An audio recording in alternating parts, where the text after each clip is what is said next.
What is up, fellas? The Goob here. Yeah, someone was commenting about the production value, so I figured I'd remind people of where I got my roots. So I'm going to be talking more about NAGPRA because I dug deeper into it, and the more I learn, the crazier it gets. The crazier it gets. So the extent of these NAGPRA laws is pretty mind-blowing. I already covered how it applies to all forms of depiction, whether they be like artistic, written, pictures, recreations, or the actual objects themselves, and how broadly it applies to the objects. Anything that is even potentially related to funerary, sacred objects or objects of significance or heirlooms or religious objects, and again, anything even potentially related to that. That's all off limits, all of it. But it's even bigger than I thought. So any federal or any institution that has ever accepted any money at any point in time is subject to this law. So if you've ever received a single penny of federal funds, you are subject to NAGPRA. So obviously every museum, even private ones, they get grants and stuff from the governments, every school, every library. But this also means that every single state government falls under NAGPRA. So every single branch and service operating under a state government falls under NAGPRA. So police, and again, schools and universities and libraries,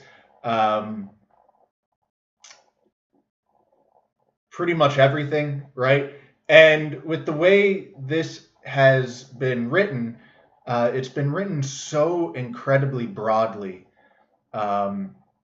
I'm not entirely confident that this doesn't now apply to every single one of us U.S. citizens. We all received a STIMI check, during COVID. We've all received federal funds. Are we all now subject to NAGPRA? Could you actually get a knock on your door because of your pictures from a museum trip a year ago? Everything else in this law has been written to be very deliberately broad and to apply to just swaths of things. So I wouldn't be surprised if this now does apply to every single individual. A little bit more about the processes these things go through, right? So I was saying if any tribe claims these things, it goes to them, no questions asked. It's theirs now. They get to do whatever they want with it. They take physical possession of it. They take ownership of it. So they get to, determine if you are allowed to talk about this or show pictures of it, or if they want to return it to whoever, whatever museum potentially. But it's fully up to them 100%, right? What happens if no tribe claims these objects?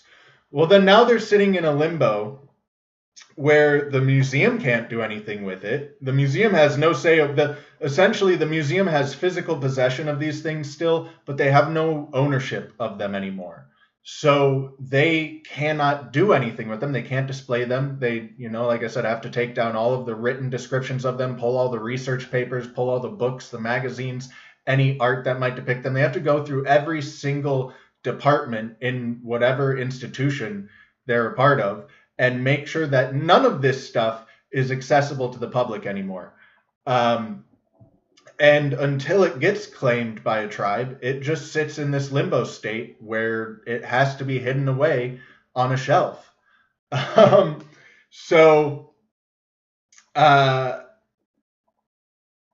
don't think the vast majority of this stuff is going to ever see the light of day again, at least not without like a repealing of this law.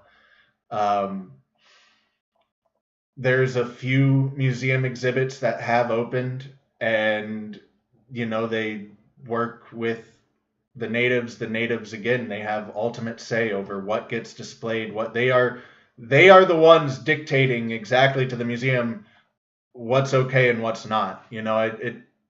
So there's not a lot on display right now though. And I learned something very, very, very interesting. So I talked about how everyone was finding giants and the Smithsonian kept hiding giants, and then a federal law gets put into place, and now you're not allowed to see any of the skeletons anyways. They're not allowed to be displayed, not allowed to be talked about. So don't even worry about the bodies anymore.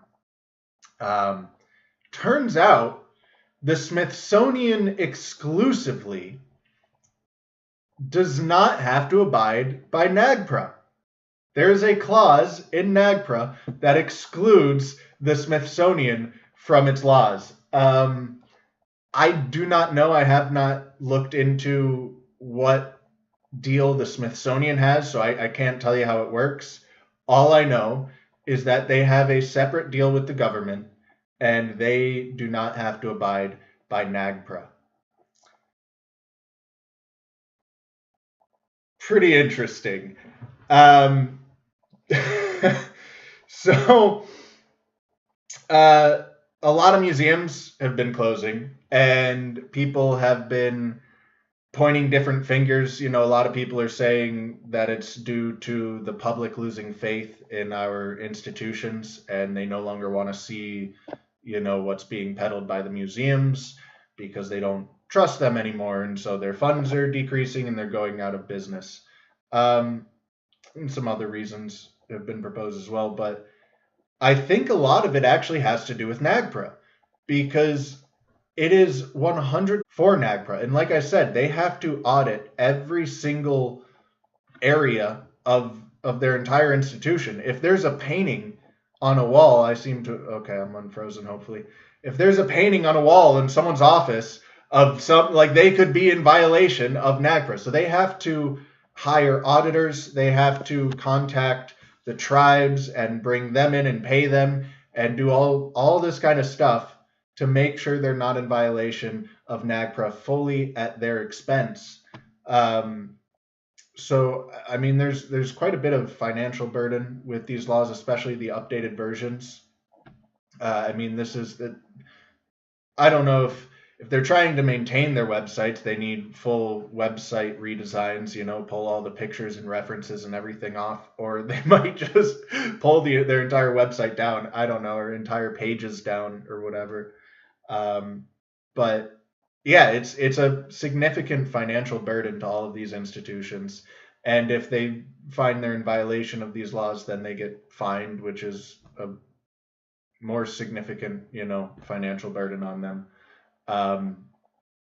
And there's a lot of disagreement around NAGPRA, at least there used to be.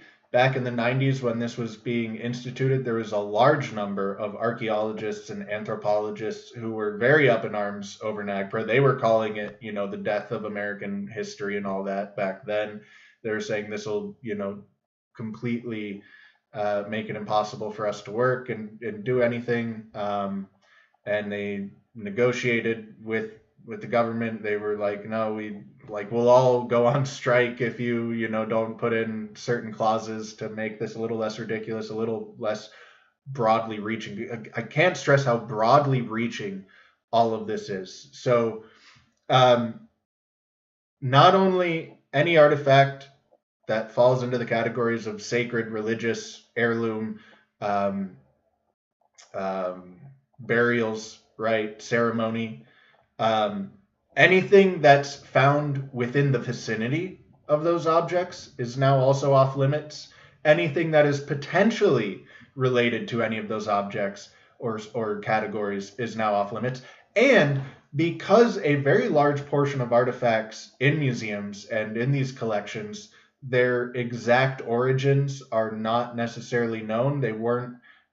Some of them weren't found on archaeological dig sites, right, by actual archaeologists where everything is being documented meticulously. At least it's supposed to be.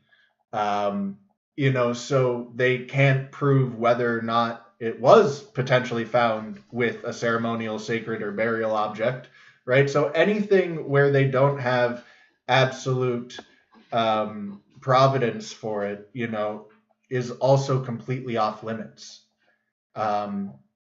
And even things that are found on archaeological dig sites, people aren't perfect. Record keeping isn't perfect. A lot of the paperwork gets lost very frequently. There's a ton of objects sitting in these warehouses or whatever type buildings they're sitting in that we don't know what they are or where they came from, or just the paperwork's been lost and now they just sit there. The wood.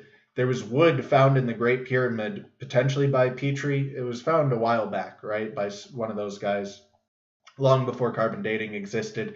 And it got lost. And supposedly a few years ago, it got found again in a museum, but there were people searching for it for decades, trying to find this wood. And it was carbon dated, and I think it was carbon dating came back like 300 years older than the Egyptology timeline. Pretty close, right? So something like that. The only wood ever found in the Great Pyramid that was suspected to be original to the Great Pyramid because of the way it was found got lost in a museum for decades, right? These things that happens a lot. So I don't know if it's necessarily a majority of the objects, but certainly a very large portion of the objects. They can't absolutely prove the provenance of them. So automatically they're taken off. They're lumped into these categories. You're no longer allowed to see them. And I mean, the law is written so that literally anything of significance, any significant artifact, anything that holds any significance, you're not allowed to see. It's illegal for the public. But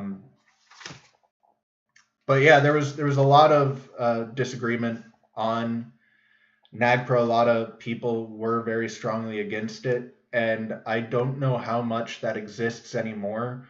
I mean, we've gotten so woke and progressive now, it's become very, very dangerous to speak out against something like NAGPRA. We just strengthened the absolute hell out of it, right? We just made it so all of American archaeology is illegal now.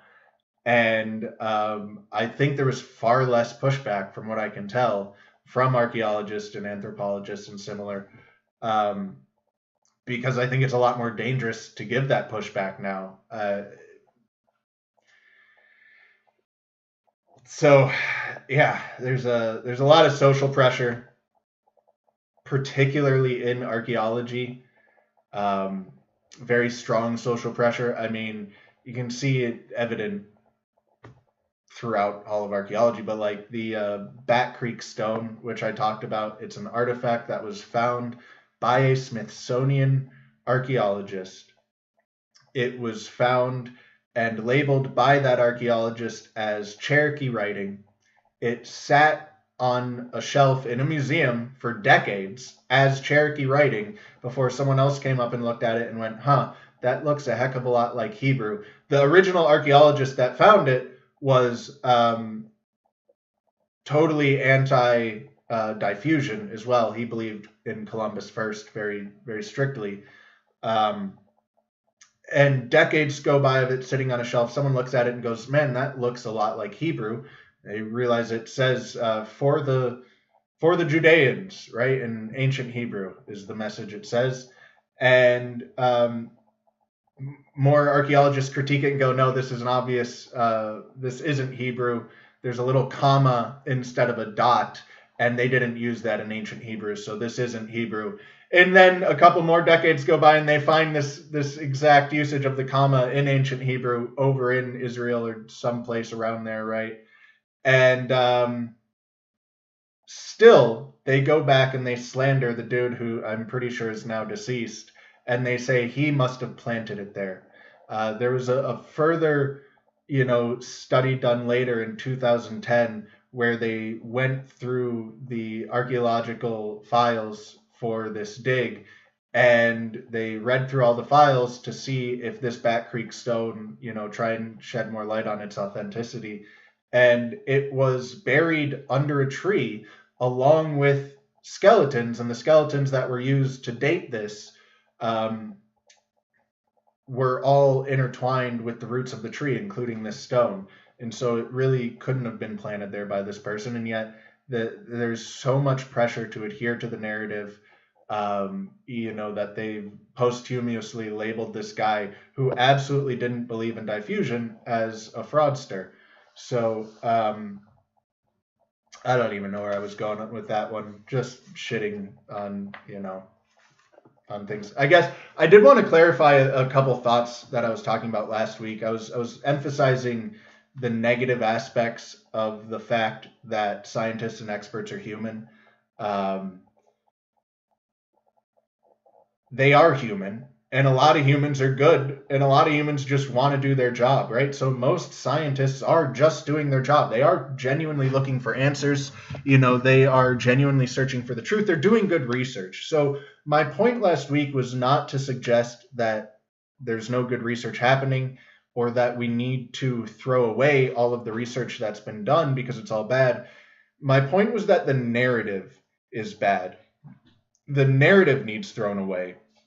So you have these good scientists doing this good work, and then all of the information that they just gathered gets twisted and misrepresented and added to the narrative in a false way.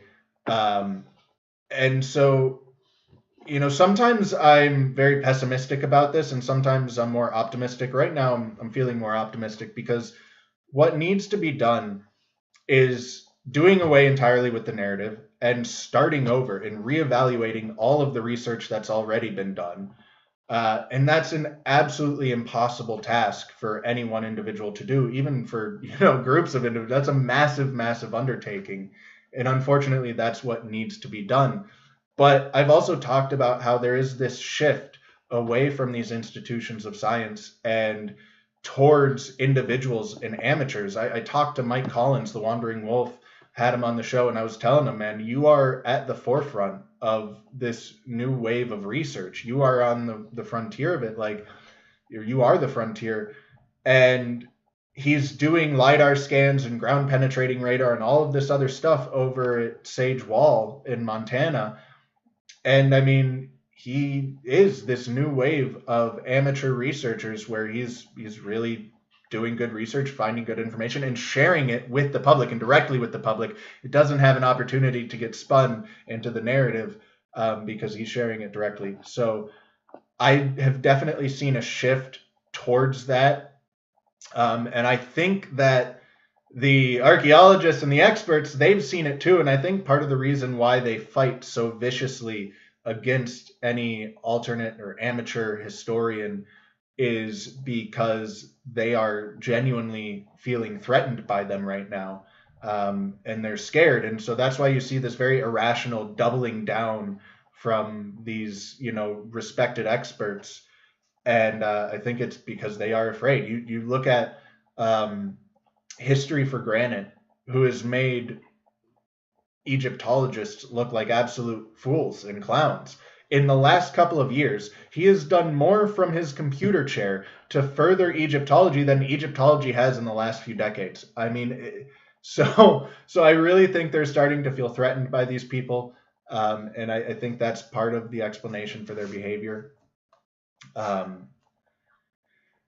yeah, I mean, there are, talking about the volume of information, right, that needs to be looked at. There are entire libraries of ancient texts that haven't been opened in hundreds of years. These things haven't been read, especially over in India and in many places as well. But like, there's a lot in India, just entire libraries, massive libraries full of ancient texts that have never even been read for hundreds of years, generations and generations. So just this idea that we know our history, we know our narrative, is absolutely ridiculous. I think I put it in the description. There's a link to a video by Curious Being about quarries in Japan. I was actually planning on talking about that this week, tonight. By the way, fellas, phone lines are open. Feel free to call in, as always. But she, as part of her coverage, covered some things that I wasn't aware of, and one of them being this recent narrative of some of these quarries not lining up. She's talking about like the 1800s, less than 200 years ago, and showing that like there's major discrepancies in the history that we're being told. So the reliability isn't even there in our relatively recent times. Our history is flimsy, flimsy, flimsy, flimsy, flimsy. Our understanding is very flimsy. So, we needs rewritten, need to start over from scratch, not throw away all of the research that's been done, but relook at all of it, reevaluate all of it, throw away the narrative and build a new narrative. The idea that we understand the ancient past when we don't even understand our history from 150 years ago, it's a joke. So,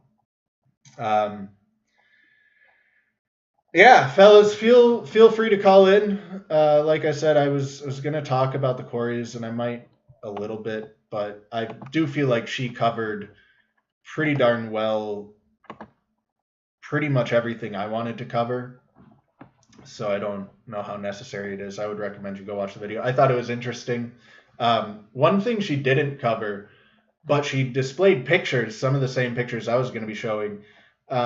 There's some just strange features you'll see in quarries. Like there's this one where it's got a sheer face, right? It's a flat face. It's been quarried from top to bottom.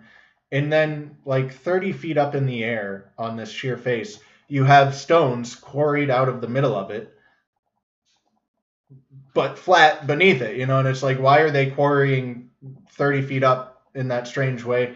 And alternate historians have looked at this and used it as like, oh, look, ancient technology, you're definitely not doing that with primitive tools. It doesn't make any sense. It's strange. Why are they these strange shapes? And it is strange. There's some pretty easy ways to explain things like that, though. When you're quarrying in that way, you start at the top and you remove blocks as you go down, and then you have platforms to stand on as the blocks, so you remove them as you go down. So quite possibly someone was doing that. They got halfway down this cliff face, and that project no longer needed stone or something, and then so someone else comes along. They only needed a little bit of stone, and they were lazy and not thinking long term about how quarries work and everything, and so they just took out the chunks that were directly in front of them that were easily accessible. Maybe, I don't know. And then someone later continued the progression of the quarry as you normally would. It doesn't sound that crazy to me, something like that happening, but you do see some very strange quarry patterns over in Japan. And Japan is also an interesting place because they supposedly have very good record keeping. She mentions it in this video. I was already aware of this, but they would track each individual block, what quarry it came from, what family quarried it, what family transported it, which block it is in the structure. They had they were obsessive with their documents. They documented all of this stuff. There's I think it's Osaka Castle in Japan, which another popular place for alternate historians to be like ancient aliens, stuff like that. But I don't think it's super ancient for a few reasons. One, they again have this incredible documentation for these stones. There's a stone in it called the octopus stone because it has eight sides, but it's this massive, massive stone, but also this very thin stone. It's a strange stone.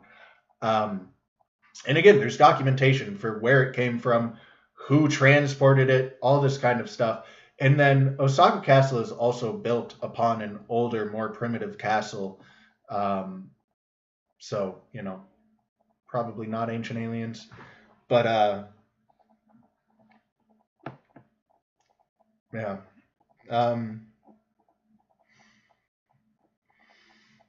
The spicy sun, I don't think I talked about that yet. I don't have much to say. Just that I think very nearly, if not every single week since the massive Aurora Borealis show, there have been more shows of the Northern Lights. Not as dramatic, not as bright, not as widespread, but pretty much every single week since that, there have been more opportunities to see the Aurora Borealis. There have been more articles talking about, hey, you can watch them tonight, That's not typical at all. It certainly happens. The Northern Lights are a phenomenon we know about. We definitely got opportunities to see them in the past, but not every single week. So the sun is definitely spicy. And like I said, with the narrative in the news shifting, it is now just exclusively on, from what I'm seeing at least, opportunities to see the pretty lights. They're talking about it in a very excited tone, going, "Oh, look at the pretty lights. You'll get to see them again. You'll see," so, um, yeah, originally they were fear mongering. They were going, "Oh, our magnetic field is weakening. Our sun is getting more active. Like, could this spell disaster and doom?" And then they shifted away from that once I think they realized, "Oh shit, yeah, it actually could." They've gone through the whole cycle. But seriously, fellas, feel free to call in, because I thought covering NAGPRA would take longer. I feel like I'm missing some of the things that I learned.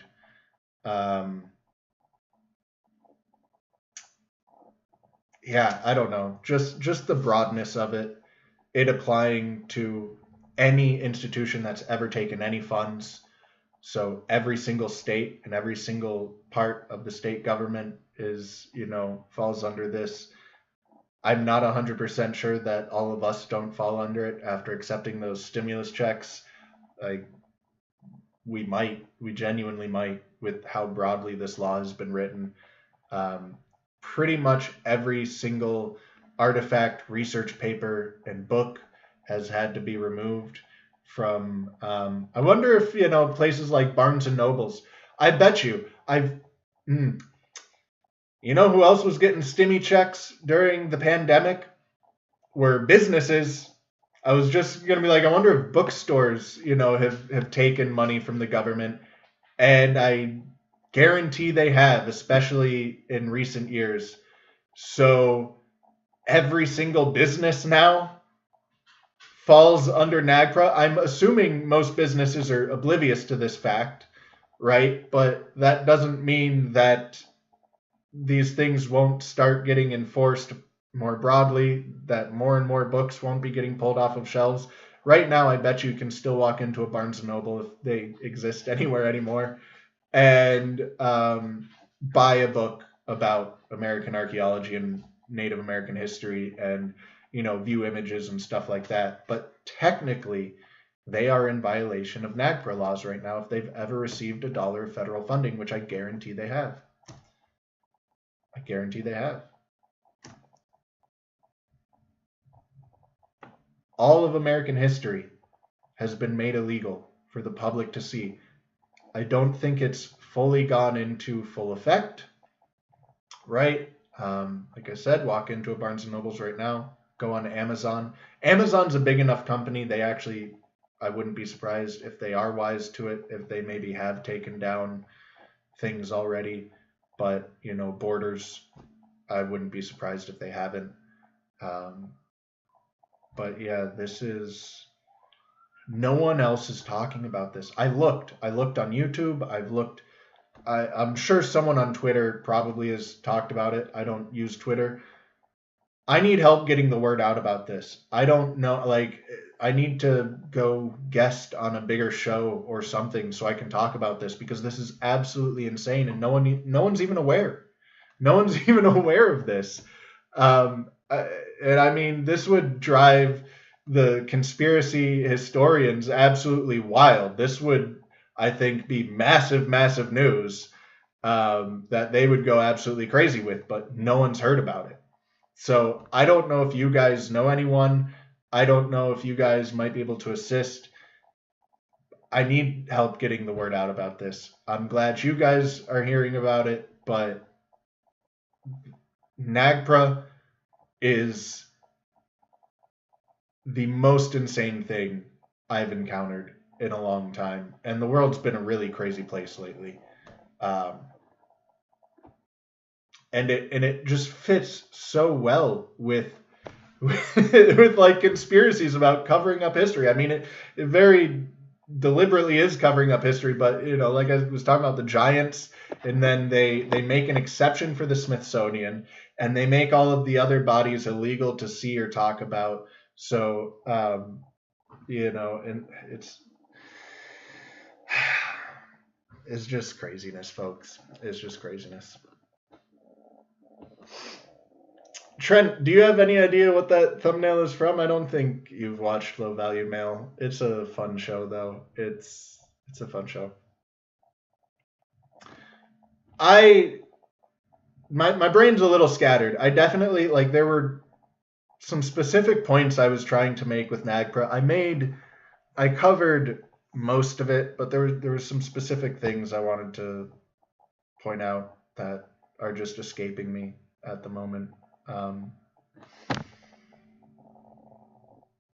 so I think I might end the show if no one wants to call in because yeah, I'm drawing a blank on what it was. There. Oh well. Oh well. I give up on that. So yeah, I've talked about what I had to talk about. Like I said, I was going to talk about the quarries a little bit, but I really think the video I linked in the description does a fantastic job of covering pretty much everything I was going to cover. At the end, her conclusion sounded like she was saying she thinks some of these ancient quarries are evidence of advanced ancient machinery, which I don't necessarily agree with. Uh, I would argue that it's pretty indistinguishable, the marks of ancient machinery or advanced machinery and just pickaxes. They're pretty indistinguishable. Um, but I do agree with the other half of her conclusion, which was that even without advanced machinery, it's very obviously evidence of these people being more advanced, significantly so, than we give them credit for being. Because she talks about how in these modern quarries in Japan, they were already older, smaller quarries, but they didn't really ramp up in their scale in production until the infrastructure was put in place to actually transport and utilize these stones, the railways that were put in place, right? So once the railways were put in place, then they started doing all of this large scale quarrying. And you find some really, really massive quarries in the ancient past.